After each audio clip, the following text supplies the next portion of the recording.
tunashukuru Mungu tumemaliza salama.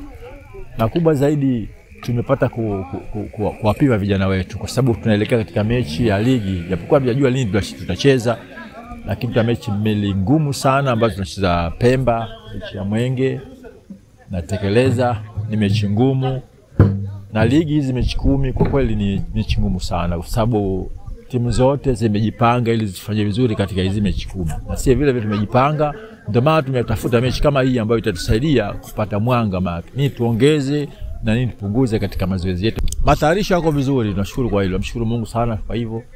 Matayarisho yako vizuri, ndio maana tumejipanga kufanya mazoezi. Tumeanza tangu mwezi 20 Ramadhani na tumepumzika baada ya siku 2 zile, tumeendelea siku ya 3 na ndio mpaka leo tunaendelea na mazoezi. Kubwa zaidi kwa sababu tunajiandaa na mechi 10 ambazo ni ngumu sana kwa kweli. Sio mechi rahisi. Unaweza kusema unacheza na Mwenge na Tekeleza ni mechi rahisi, lakini sio mechi rahisi kwa sababu Mwenge, Tekeleza ni timu ambazo zinashuka daraja. Na timu zote ambazo zinashuka daraja zinajipanga ili kujinasua zisipate nafasi ya kushuka daraja. Sababu nafikiri timu zote 16 ambazo zimejipanga ziko katika ligi kuchukua nafasi ya kwanza. Na sisi tupo katika vile vile kutafuta nafasi ya kwanza vile vile.